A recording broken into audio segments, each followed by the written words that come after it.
How's it going, guys? This is Mouseball, and this is the AttackMouse Nation and my salty gearheads. Welcome to Motoring with Mouseball. And guys, this is part 2 of our 4-year ownership experience with Mouseball. Now, we were going to Orlando. We were making that 4-hour drive to pick up that black and red ABARTH. What ended up happening was the car was sold on us at the very last minute, last night, before we went to Orlando. And Mama Mouse and I and Mike and my nephew actually rented a car just for this occasion, just so we could pick up this 2013 ABARTH in black and red.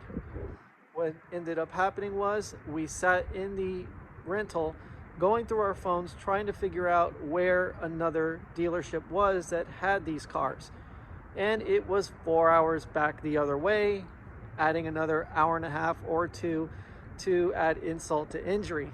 Now, guys, I'm gonna tell you that Mama Mouse, when she gets pissed, she gets very determined, and she wanted an ABARTH. She says, we're gonna get a car today, whether we like it or not, and it doesn't matter whether it's the ABARTH or it's a pop, we're gonna get one. And she was right. So we drove all the way back down to Fort Lauderdale in the rental, and what did we end up doing? Well, we ended up looking for a pop first, and there wasn't a color that Mama Mouse liked, to be brutally honest with you. She was looking at the Celeste Blue, Verde Cairo, or the Grigio Tenere right behind me. I mean, she really liked those 3 colors a lot. And Turbo Tom happens to own a Verde Cairo Fiat 500, which I think is pretty funny. Now, obviously, we ended up seeing 4 ABARTHs there. There was a Rosso Red, a Giallo Moderna, yellow, and then there was the Celeste Blue. Now, the Celeste Blue was a winner, and I'm telling you, that was a car that was going to end up becoming Merrill had we bought it.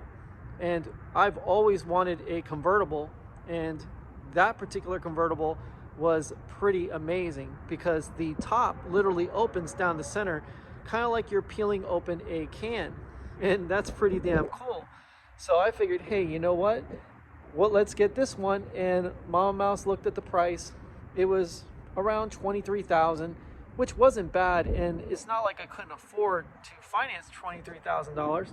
The problem was it was marked up all on the inside with magic marker for some reason. And because it was marked up, well, we didn't know what to expect with the car. I mean, what's a brand new car doing in the service lineup? You know, it was really odd to us.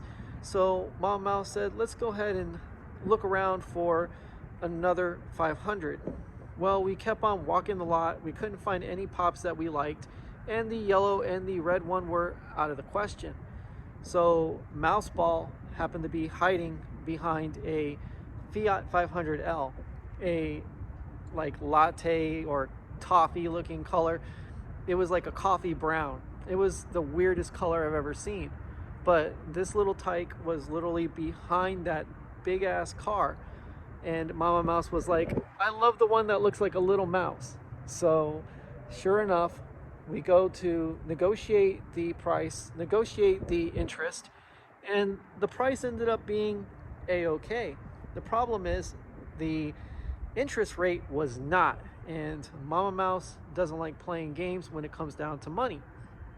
So she told the salesman and the sales manager that, look, we're going to go to Ford and we're going to look at the Fiesta ST with 195 horsepower, 1.6 and 4 doors.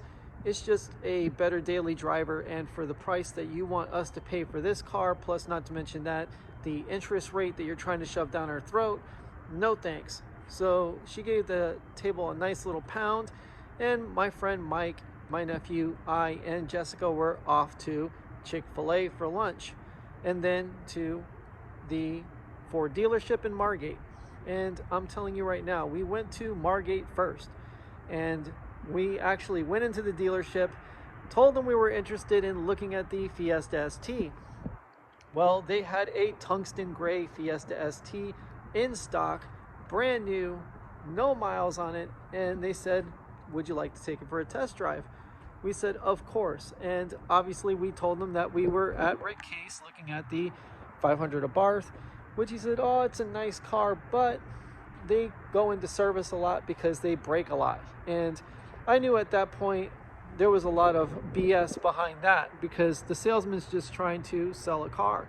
So he'll use any derogatory remark to kind of take you away from the competitor if possible.